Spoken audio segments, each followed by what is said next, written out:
네, 안녕하세요. 텃밭에 고추는 심으셨고 고추 순지리기는 하셨나요? 우리 부지런한 텃밭 농부님들 모종 심고 얼마 안 있어서 다 순지리기 하고 그랬을 것 같습니다. 그런데 그렇게 막 순지리기 하면 안 돼요. 고추는 순지리기를 하는 그 시기가 있습니다. 심었고 막 그냥 순지리기 하면 안 되고요. 그 시기가 앞당겨질 수도 있고 뒤로 밀려질 수도 있고요.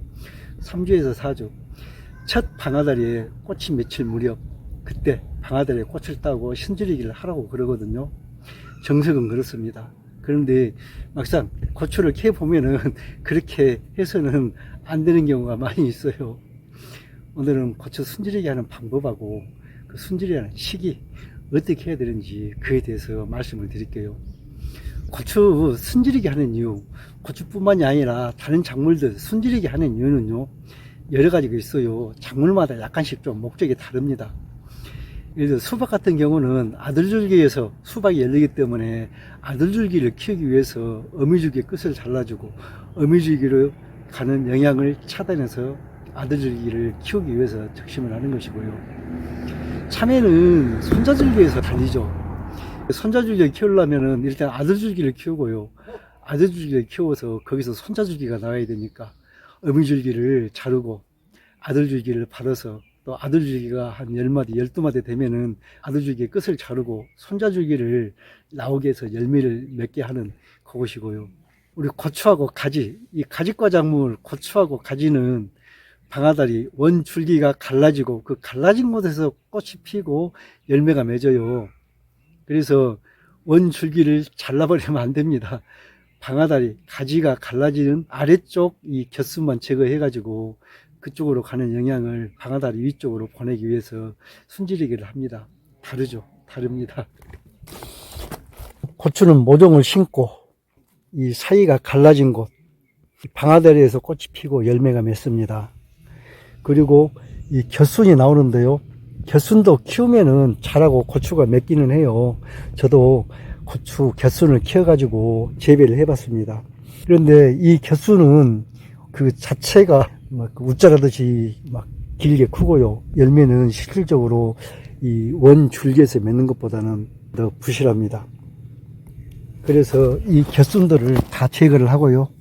이 방아다리 위쪽, 이 위쪽으로 영양이 가게 해야 됩니다. 그래서 이 방아다리 위쪽에서 고추를 열리게 해서 수확을 하고요. 이 아래쪽 가지들이 크면서 소모할 수 있는 그 영양분을 이 곁가지를 다 순지리기 해서 없앰으로써 이 방아다리 위쪽으로 보내는 것이 고추 순지리기의 목적입니다.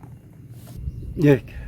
근데요, 고추 순지리기를 언제 해주면 좋을 것이냐. 우리 농업지원청이나 그 농업기술센터 이쪽 자료 보면은 고추를 심고 3주에서 4주 되면은 그 시기에 방아다리에 첫 꽃이 피면은 그때 제거하라고 그렇게 나와 있어요. 그런데 고추를 재배를 해보면요, 그렇게 원칙적으로 되지가 않습니다. 고추 자라는 상태를 봐서 해줘야 돼요. 우리가 고추 모종을 사가지고 와서 심으려고 보면은 벌써 모종에 방아다리가 이 갈라지고 꽃이 피거나 고추가 맺어 있는 것들이 있습니다. 그러면 이거 모종 심고 바로 다 곁까지 제거해야 될까요? 안 돼요. 그러면은 안 됩니다. 고추 농사 망칩니다. 고추 모종을 처음에 심으면요, 고추가 새로운 환경에 적응하면서 굉장히 부대끼죠. 한 2, 3주 동안은 잘 자라지를 않아요. 그리고 이제 뿌리가 나와가지고 땅에 적응을 하고 땅이 힘을 받아야 이제 그때부터 막 자라거든요. 근데 아직 모종이 그 땅에 활착도 않고 작을 때 이 곁가지를 다 잘라버리면요, 영양분을 받을 데가 없습니다. 영양분을. 뿌리는 아직 부실하지. 햇빛을 받을 수 있는 잎 몇 개밖에 안 되는데 곁까지 나와가지고 그 잎에서 광합성도 하고 영양을 좀 축적해가지고 세력을 받아야 되는데 그걸 다 잘라버리면은 비실비실 아주 그 성장하는 것이 느려요. 그래서 공식적으로 그렇게 하면 안 되고요. 고추 상태를 보고 하셔야 됩니다. 네, 이 고추는 5월 11일 날 심었는데요. 오늘이 5월 29일이니까 한 18일 정도 됐습니다. 13주가 아직 못 됐는데 지금 제대로 세력을 받고 땅에 활착이 되고 이제 왕성하게 자라는 것이 눈에 보입니다. 이때 순 질이기를 해주시는데, 이 순 질이기 할 때는 이 곁순이 너무 크지 않아야 됩니다. 이미 10cm 이상 자라버리면은 이게 목질부가 단단해져 가지고 이 순 질이기 하면은 여기 고추 원 줄기에 상처가 날 수 있어요. 그래서 너무 커서 순 질이기를 하면 안 되고요.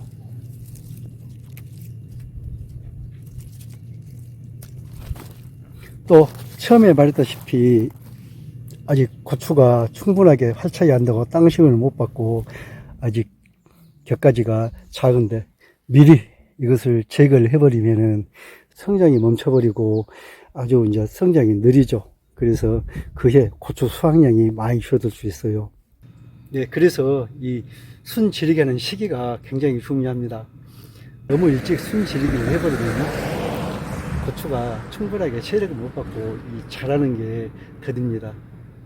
그리고 너무 늦게 제거하면은 이미 곁가지로 영양을 많이 빼앗겨 갖고 초기에 그 영양으로 쑥 커야 되는데 이미 영양을 많이 뺏겨 버리고요.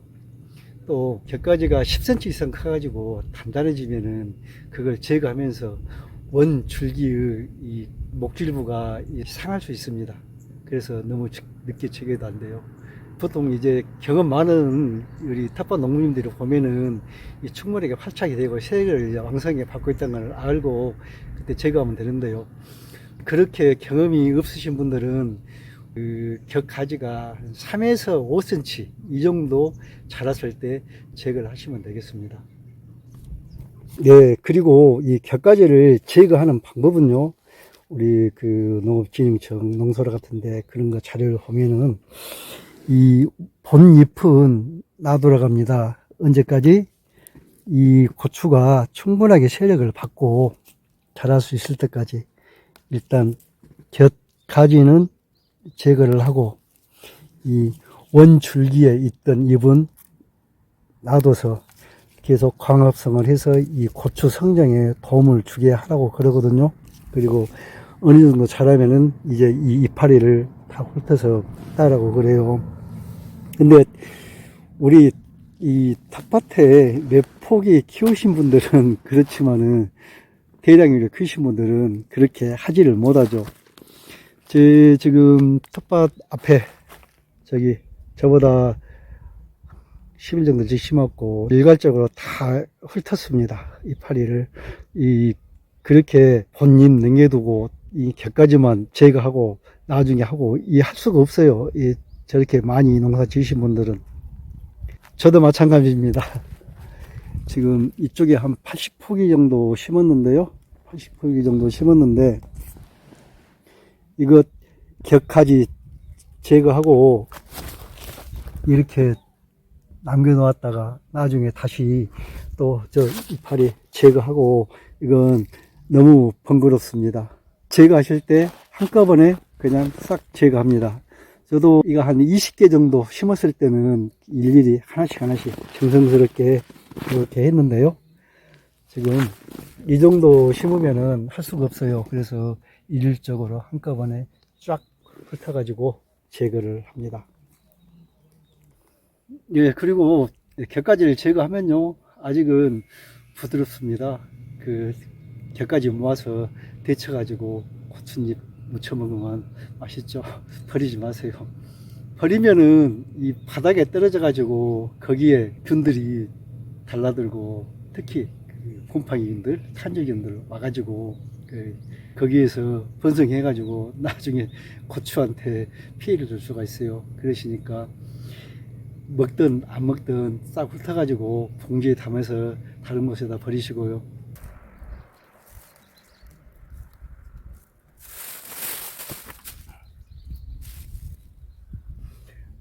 중요한 거 빠졌네요. 순지리기는요, 맑은 날, 이렇게 맑은 날 하셔야 됩니다. 그래야 이 줄기에 난 상처가 빨리 아물어요. 이 흐린 날이나 이슬이 있을 때 하면은 이게 빨리 아물지 않고 미리 병균이 침투할 수 있습니다. 그러니까 맑은 날 하시기를 바랍니다. 이번 영상도 도움이 되셨나요? 구독과 좋아요 부탁드릴게요. 끝까지 시청해주셔서 감사합니다.